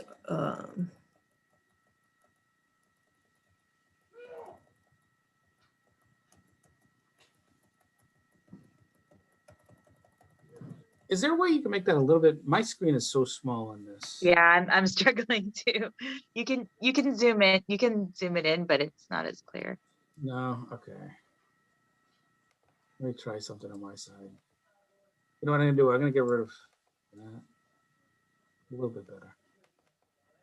It just seems like on your size, Mimi, you can make it so much bigger because I got a lot of black space around your presentation, but maybe that's just Google how it's doing it.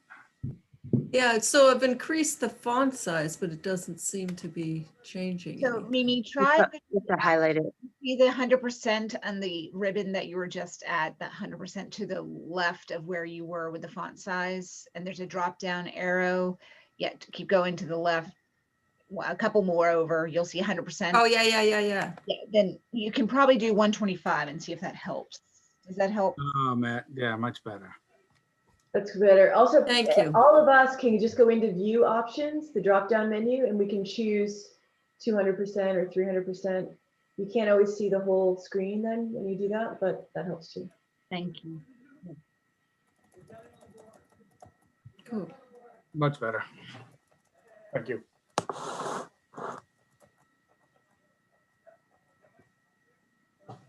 And so then the second was create strategies to offer more diversity in housing. And I pulled these from the housing goals, but they may have changed, Tom, if you've been working and the first one's reworking. there. We don't specifically say townhouse apartments and small scale homes. Some of those are the exact same wordings. And you, like your H3.2, remove zoning barriers. Those are good there. I mean, that's totally applicable.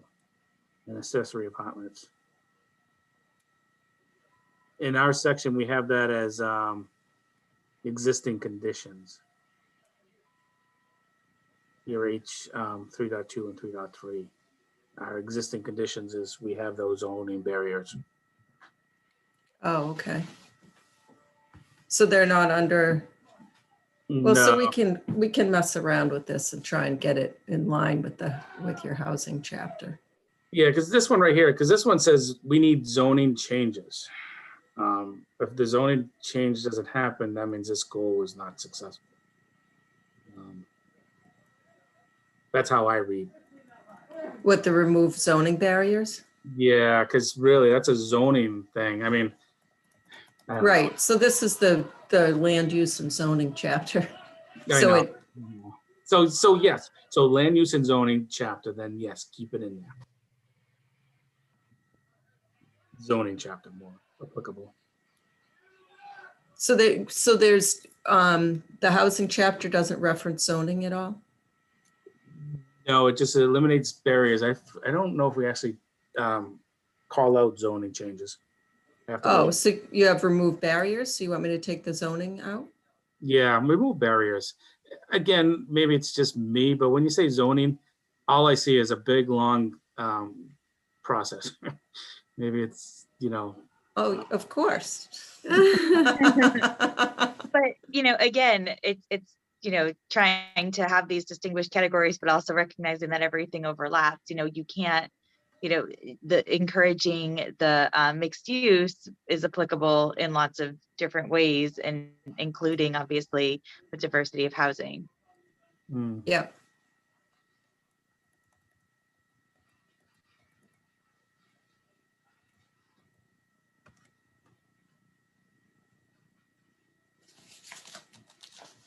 So then in the other chapters, natural, historic, and cultural resources, which I think was our sense of community. It had references to zoning, adaptive reuse of historic buildings, which is a zoning thing. Diversity of the town's population through diversity in housing. So that was another theme that seemed to be thread through many different chapters.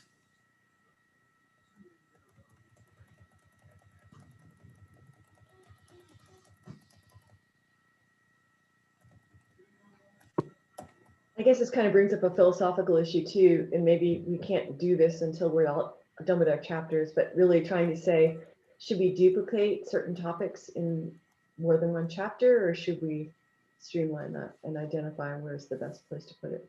I think it's, I mean, I'm gonna just give my 2 cents on that, Karen. If it hits in different sections, we put it in the different sections, because then you see a common theme between multiple chapters. So the land use and zoning, we had decided a while ago not to specifically set goals for that chapter, but to pull them organically from the other chapters. So there were no land use and zoning goals specific to this chapter. They're all pulled from other places. Yeah, well, because originally we had like land use zoning as, I think we had a section called enablers, which was in our objectives, which was like, population build out, expanded funding, zoning, which were the things that almost like sit across all of the recommendations. So I think this is fine to do it, to kind of, have it like this. What we might want to do, I agree with Karen, is we should probably wait till all of the chapters are kind of done, and then we can lay them out and as you started to do, Mimi, see those common themes. And then, I think then the narrative in this section will just kind of flow into that. And we can specifically reference, here's those recommendations in other chapters that have got a zoning dependency. And I think where we can avoid the problem we had in 2008, where we had these duplicates, is to not add them back into the implementation plan. So the implementation plan will have these zoning related recommendations from each chapter in the implementation plan, but there won't be a kind of a zoning implementation plan, because I think that's probably a way to kind of get around that. And we might find when we've kind of brought together all of the recommendations and look for those themes that there might be something that is a one-off recommendation on zoning, like, get rid of the zoning advisory board, or did I say that? I'm sure it won't be that, but some, there might be something like that that we could include, but I think it's great to have them in there.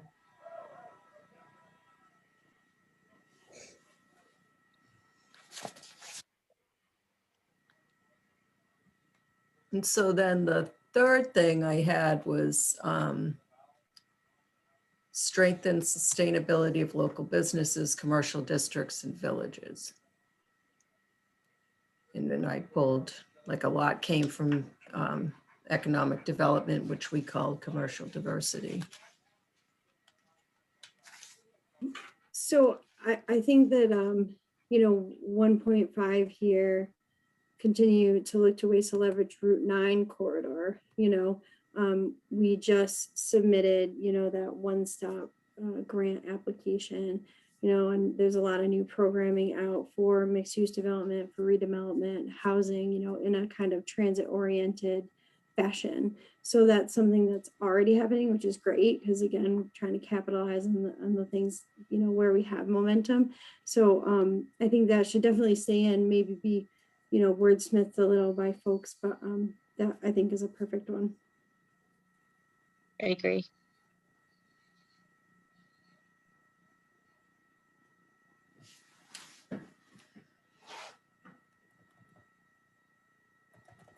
And the last thing, which we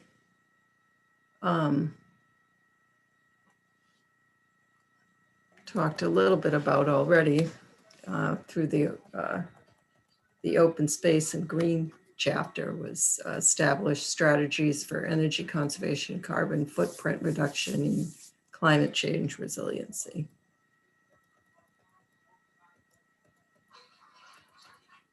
And then those came from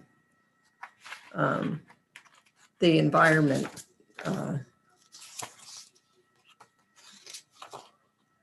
goals.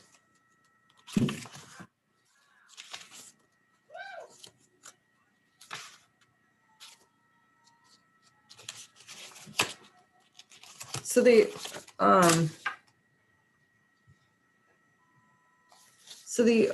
open space goals were split out, like open space, environment, and recreation. Are Right. they going to be in one chapter, or are those? Yeah, the I intention know. is that they'll be in one chapter. Yeah. Okay. Because it's kind of this big cluster that we came up with originally of the open space and green initiatives. Okay. Yeah, and what I think one thing that will help is Karen and I looked at the open space rec section and the natural resource, cultural resource, whatever it was called, section in 2008. And I've kind of, which is the one I'm working on, I kind of donated natural resources to open space and rec. So, we can still make sure that it's clear in the final report that we're talking about natural resources, but there was so much duplication between those two sections in 2008, and it just got very confusing. So I think having done that, things like the stormwater goal, the recycling goals fit kind of really nicely in that whole open space section now.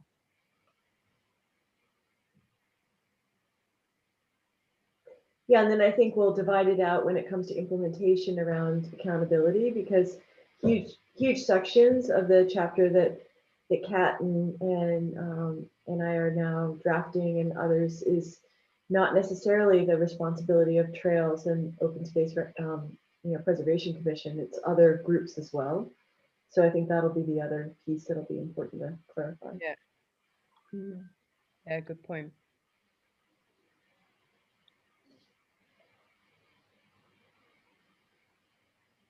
All right. So any thoughts on those 4 goals, or should I wait until the other chapters are closer to completion?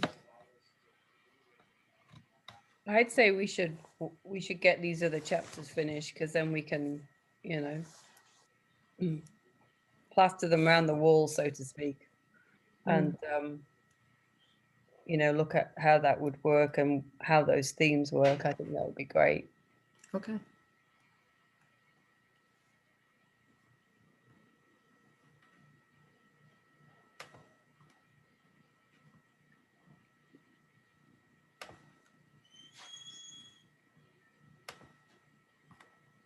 All right. So how do I unshare? It should be something on the top that says stop sharing. Oh, yeah. Perfect. Thank you. All right. So I'll continue to think of that in the context of all the other chapters. So one of the things that Sarah and I did purposely on purpose is to remove, like you had a lot of red line stuff. Yeah, We just got rid of it. I mean, we just right. cut it all out because going through your document, there's a lot of stuff that, you know, the noise was there and you couldn't really see it. So I guess, is there a way to get rid of all the changes so you don't see it if you're viewing the document? You know, all the Yeah. red line stuff. You that was- turn them off. Yeah, Version, yeah. Yeah. So what I did with mine is I have two versions of it. I have the original document all marked up with the redlining and the comments and all the rest of it. And then, which is you do that, that's what you do by the tracking. And then what you can do is you can save that edited document and in effect remove the tracking and accept all the changes. And then that gives you a kind of a clean next version to work on, but you still got the original one if you ever want to go back and see why on earth did I take that out. okay. Yeah, Alright. so I found fundamentally that the 2008 document got so redlined for me that I just started You a started a fresh new one, document yeah. and just And I think, you know, whichever way kind of works for you. I mean, yeah. as we Well, get, I just wanted full disclosure, you know Oh, what I no, mean? no, So no, like it's not gonna be like a, you know, any kind of I think everyone's sections are going to be slightly different, you know, access the transport circulation is I've still got chunks in there that I wanted to keep, but the natural historic resources, I mean, the scalpel has come out so much. Okay. What you've done and just start again with a clean Sure. document. Sure. Okay, thanks. And the other thing was, so there were a lot, although housing, it looks like you're all up to date on all your data because you just had the housing plan done, but there are a lot of charts and data in the old plan that some of them we have, some of them MAPC did for our forum. For the visioning, yep. Yeah, so we have some, but I'm sure there's a lot that needs to be updated. So there's money in the planning budget, and Ralph still owes us some time. So I was chatting with Karina, and she thought if we could figure out what we need, she can, you know, get MAPC to update the data for us. That's a worthy discussion, is like, how much time is left and how can we most strategically use it? And there's some money in the budget too. There's $2,500 in the budget for the master plan committee so we can sweeten the pot a little bit.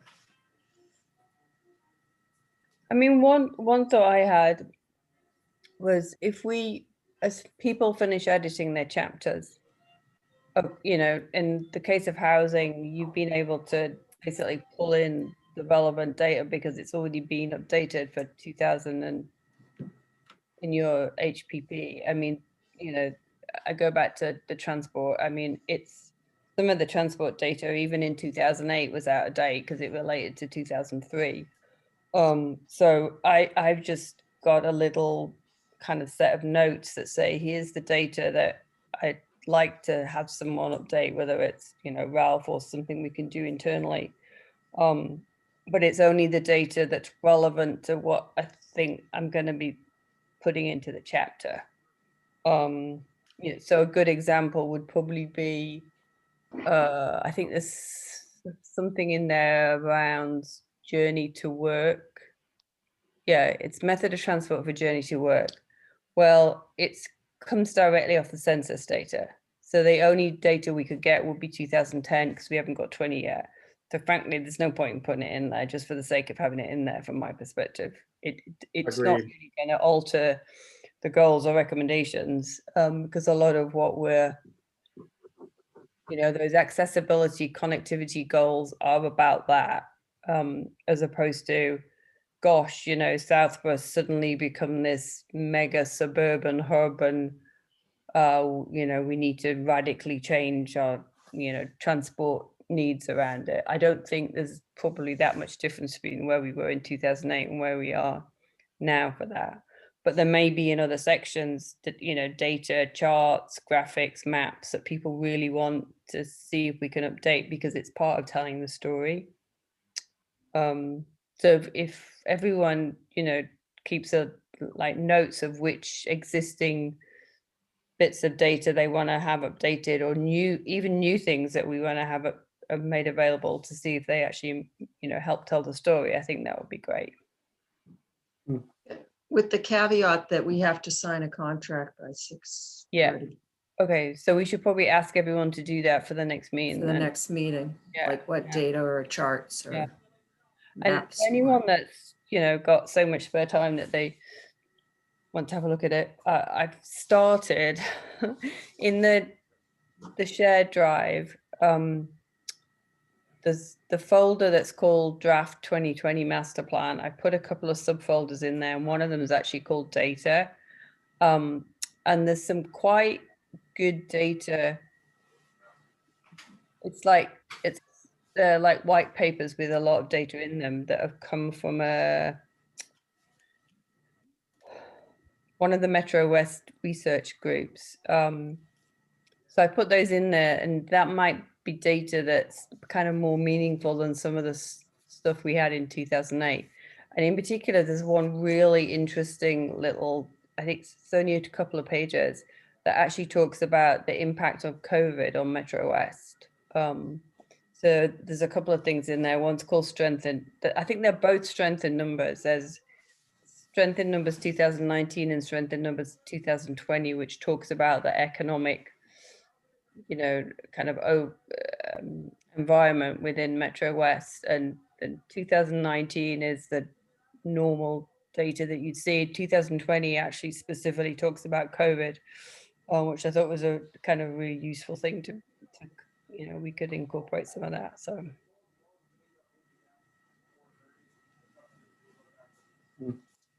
I guess I should probably just admit I do not have an updated draft yet of either of my sections. I am getting there. I promise I'm getting Not everybody has a Sarah. I know. You won't let anyone else have a Sarah. So I think accessibility, connectivity, the transport section, I'm probably further ahead on that one than I am on sense of community, despite having given some of it to Karen.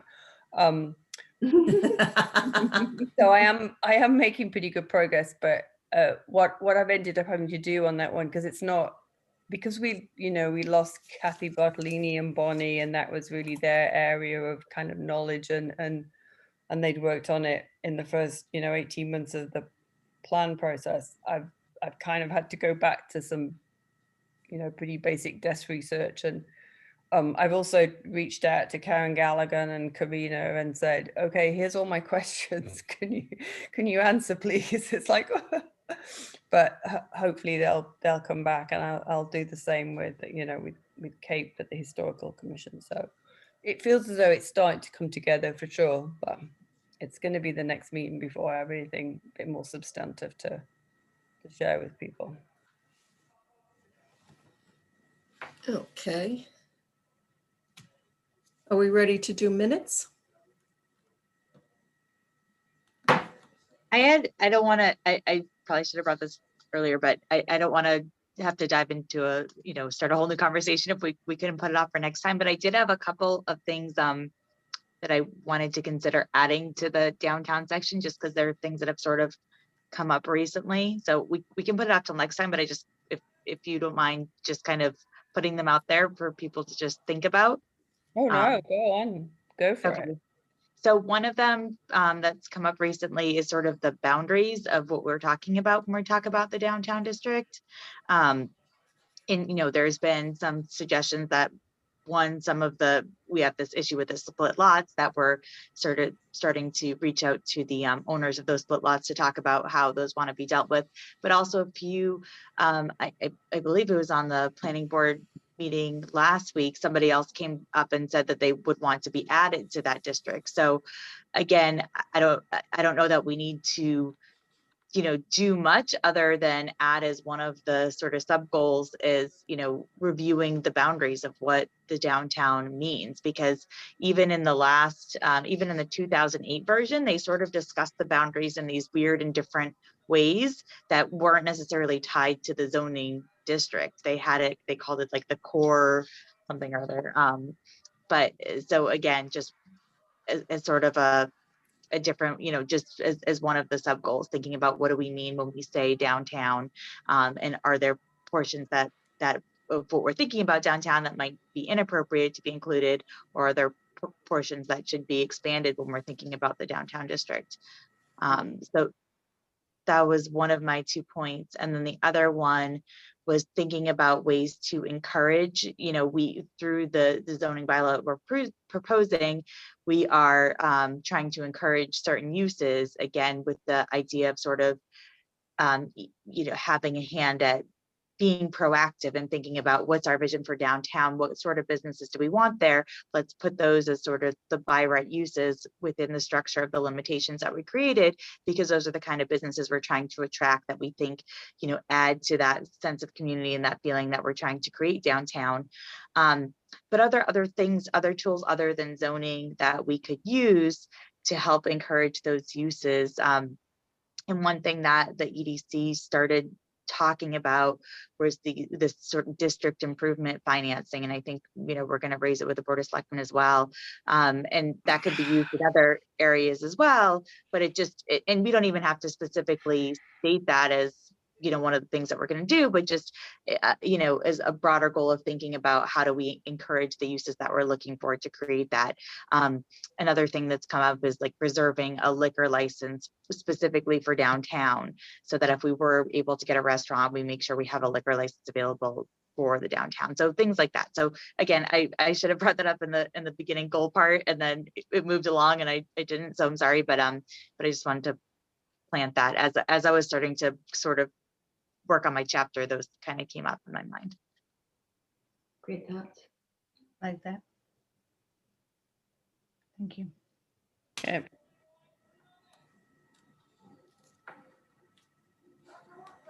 Anything else, or do we want to do minutes?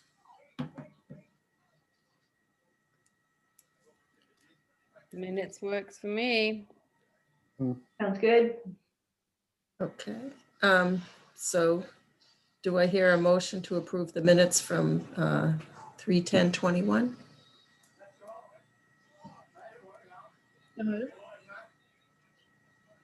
I'll second it. Okay. All in favor? Signs? Aye. McKee? Aye. Watson? Yeah. Markaleer? Yes. Savidovich? Yes. Connolly? Yes. Warren? Yes.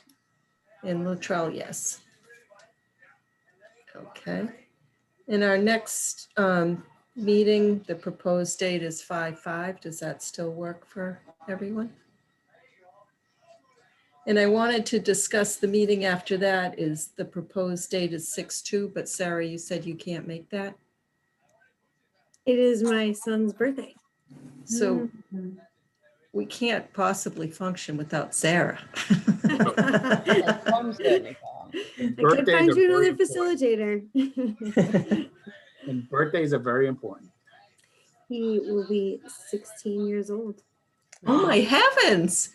How does that a little young thing like you have a 16-year-old? Were you Were you 5 when you had him? I was 22, so you can math it out. But yeah, it was, it's been quite the ride.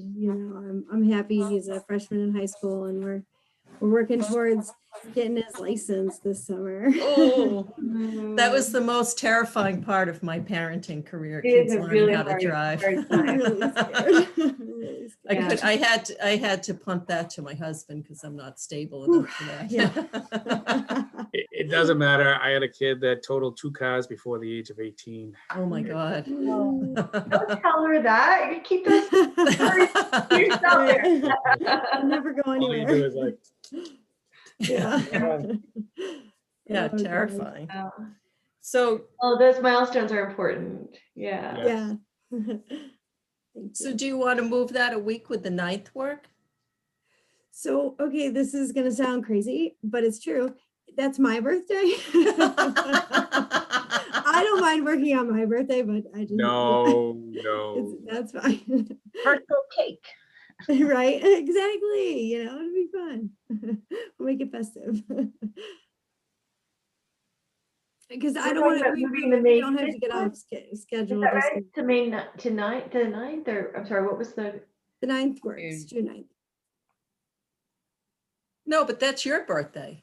I know, but it's okay. No, we Oh, I can't do this without you. No, I'll work. I'll Not your birthday. I also have a conflict on the 9th.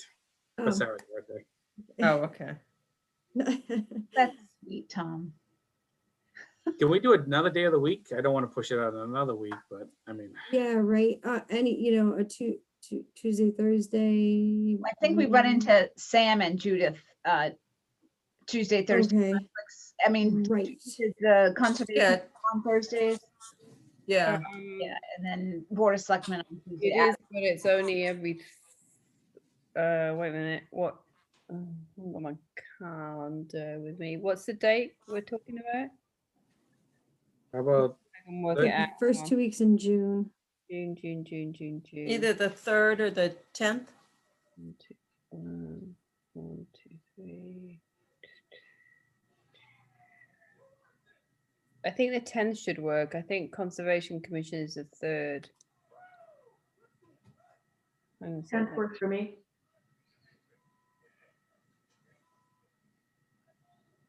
Because there's certain weeks when they're in the same.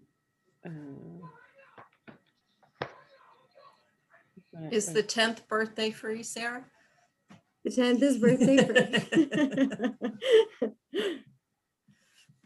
All right, so do we want to do that Thursday, the 10th? Of June. Yeah, 6:10 at 7:30.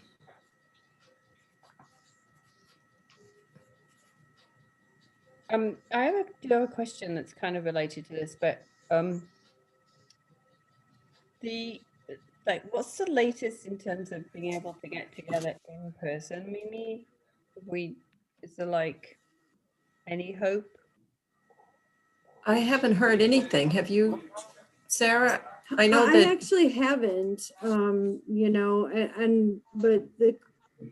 I'm interested to ask the question, especially with the weather, kind of turning, getting better. It's going to be like summer and spring. So I don't know if there's any kind of provisions that are going to be built in for outdoor meetings or, Yeah.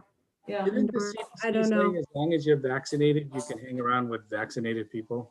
Is that true? Yeah, there's a lot of that kind of stuff. Congratulations. I'm so excited. So is that a question that, is that true? That vaccinated can hang around with I vaccinated? think it is true. If you pass It is true. your 2-week time. Mhm. I'm not saying this is even possible or even feasible or even legal with open meeting laws. If it is, the vaccinated people can meet and the non-vaccinated can Zoom? I think with the new IT manager coming on, I mean, I'm hoping anyway that they're gonna start to iron out how to do hybrid sessions, because I think that the Zoom is not going away, even if everybody can meet in person. I think that the level of access for folks, in Yeah. town Here. is really fantastic, and the capacity for people to participate is, increased. So, but I think, we really need, a hybrid, an effective hybrid model, for the streaming and all that. I think it's going to be great. So I hope Just that like the schools, right? Just like our kids had to deal with and all that. yeah, exactly. Yeah. I'd also want to highlight what I think I understood from the conversation. So I just want to make sure I'm clear, and if so, that we emphasize it to others, which is, did I hear you say, Mimi and others, that we had access to the consultant to maybe help update data if we could identify what that data was that needed to be updated within our chapters by X date? I don't know what that date is, but if that's Yeah, so, by the if you next could send meeting. that, like Yes, blast yeah. that out to everybody in big red letters, just saying, let us know what update you need to make to data by this date so that we can leverage our consultant resources or something like that. Okay, so that will be our next meeting. Mm-hmm. So 5/5. Mm-hmm. All right. And is there a motion to adjourn? So be it. In a second. I'll second it, Mickey. Okay. Signs? Aye. Mickey? Watson? Yes. Markelier? Yes. Savidovich? Yes. Connolly? Yes. Warren? Yes. Latrell? Yes. Thank you, everyone. Bye. Have a good night. Guys.